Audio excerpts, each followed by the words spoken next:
Chers élèves, bonjour et bienvenue dans ce tutoriel sur la Révolution française. En 10 minutes, on va résumer la Révolution française. Introduction, les causes de la Révolution française. En France, il y a un régime de monarchie absolue qui a été mis en place depuis des siècles, qui est symbolisé par le pouvoir absolu de Louis XIV par exemple. Cette monarchie absolue entraîne un système d'ordre, donc tous les individus n'ont pas le même statut social. Il y a les nobles, qui ont des privilèges, ils ne paient pas d'impôts et ils ont des terres de manière héréditaire et en plus ils ont accès à certaines fonctions, notamment militaires. Il y a le tiers-état, c'est tout le reste du peuple, qui se compose de bourgeois, qui ont des moyens économiques, mais également de paysans. Et il y a le clergé, qui est un ordre à part, qui aussi, lui, a des privilèges. On est dans une société où il n'y a pas de liberté politique, où c'est le roi qui décide de tout. Cependant, cette société est en crise. Louis XVI doit la réformer. Il essaye notamment d'avoir de l'argent et il doit lever de nouveaux impôts. Cependant, ces nouveaux impôts font grincer des dents et Louis XVI a l'intention de revenir sur certains privilèges et d'imposer notamment la noblesse. Mais pas seulement, il a l'intention de combler le problème financier. Il veut également libéraliser le régime français économique qui est extrêmement contraint. Le ministre Necker ou le ministre Alexandre de Calonne symbolise cette volonté-là. Il réunit donc, parce qu'il n'a pas le choix, les États généraux, qui sont une assemblée représentative de l'Ancien Régime, dans lequel les individus siègent par ordre. Donc le tiers-État a une voix, la noblesse a une voix, et le clergé a une voix. Sachant que les députés du tiers-État sont plus nombreux. Dans la préparation de ces États généraux, Louis XVI demande à chaque ordre de faire des cahiers de doléances qui sont les récriminations des Français. C'est dans ce contexte que se réunissent les États généraux au début de l'année 1789. Avant la Révolution, c'est aussi le siècle des Lumières et nombre d'idées de liberté qui parcourent l'Europe et qui précipitent la chute de cet absolutisme qui ne laisse pas de place aux libertés, aux droits naturels de l'homme, à la propriété et à la libre expression. Les États généraux ont lieu au château de Versailles, dans la salle des menus plaisirs. Dans cette grande salle, qui ouvre le 5 mai 1789, les députés siègent par ordre. Ils travaillent, cependant rapidement le tiers-État va demander un vote par tête et non par ordre, et lui étant à lui seul plus nombreux que les deux autres ordres.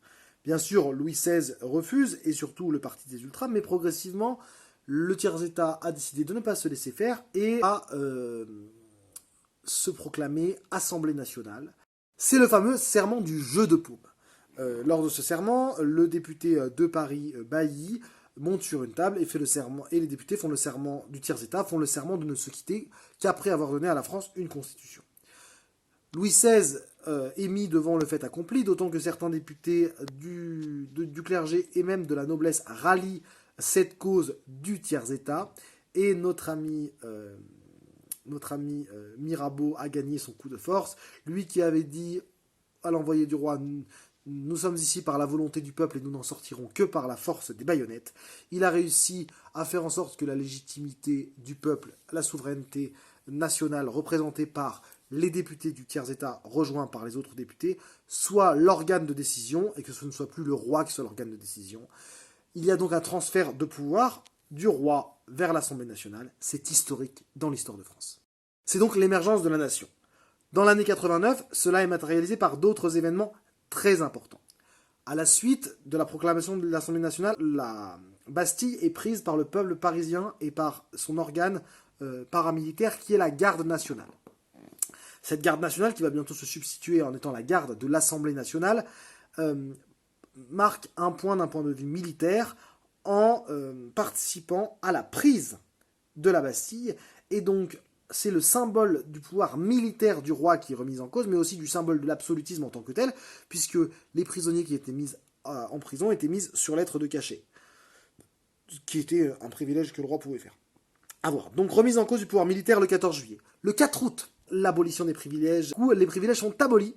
Ça fait suite notamment à la Grande Peur et au pillage du château qui ont eu lieu pendant le mois de juillet 1789.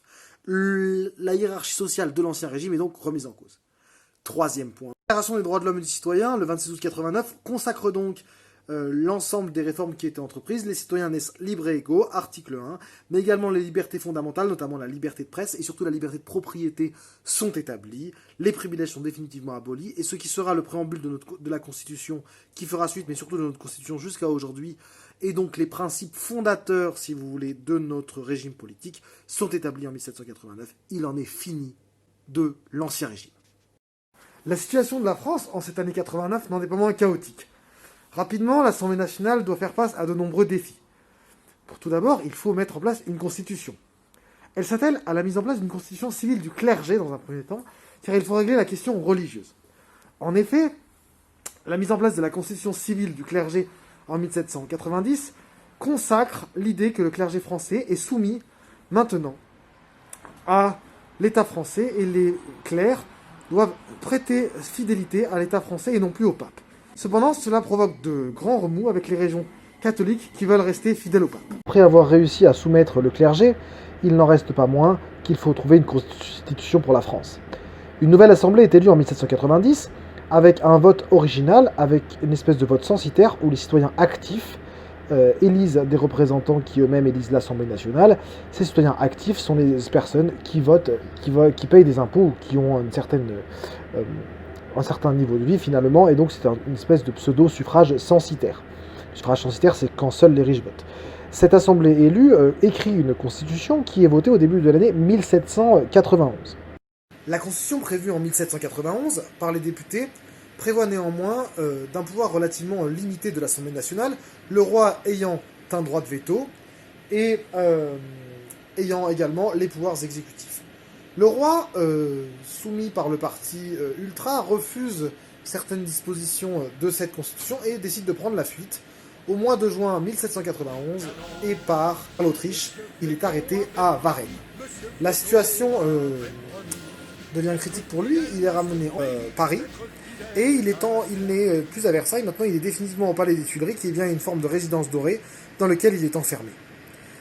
C'est dans ce contexte-là qu'intervient la chute de la monarchie en 1792, qui est votre sujet d'étude.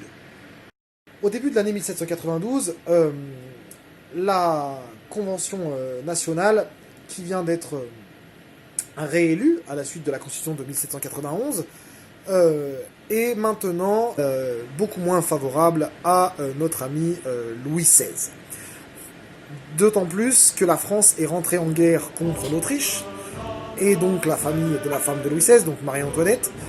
La France qui rentre en guerre contre l'Autriche, c'est donc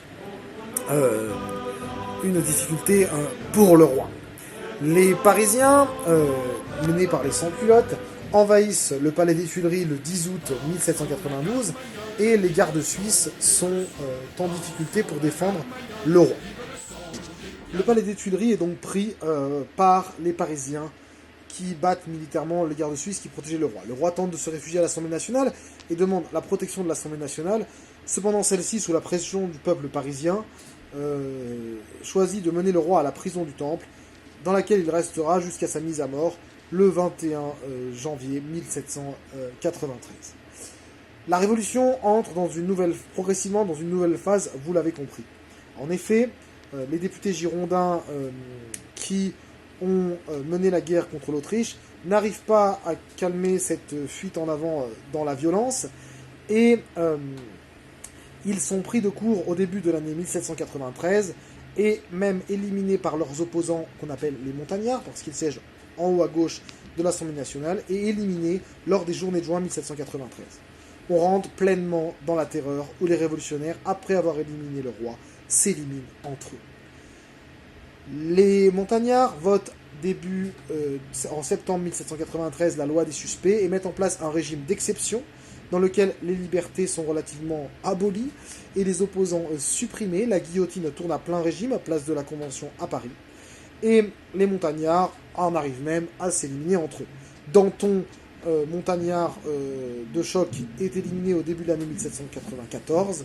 Et finalement, Robespierre lui-même, qui était le chef du comité de salut public, qui était l'organe de mise à mort de nos hommes de la terreur, est mis à mort le 28 juillet 1794. C'est la fin des montagnards et également la fin de la terreur. Pendant la Terreur, la France est donc, un peu comme les cheveux, en guerre civile. En effet, les gens entiers de France vont s'opposer à la République. C'est le cas notamment de la Vendée, qui va rester fidèle au roi et qui va mener une guerre contre les armées républicaines. La Vendée est matée en 1794, et cela fait 400 000 morts. Mais d'autres révoltes, qu'on appelle des révoltes fédéralistes, ont eu en 93-94, et ce sont les grandes villes comme Lyon, Bordeaux, mais surtout Marseille, qui vont s'opposer aux révolutionnaires, et ces révoltes fédéralistes sont matées dans le sang.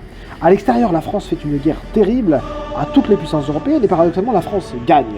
Cette armée révolutionnaire est issue de jeunes hommes qui sont extrêmement motivés, mais d'un pays aussi qui est très peuplé par rapport aux autres pays européens. La France a 20 millions d'habitants, soit quasiment la moitié de l'Europe.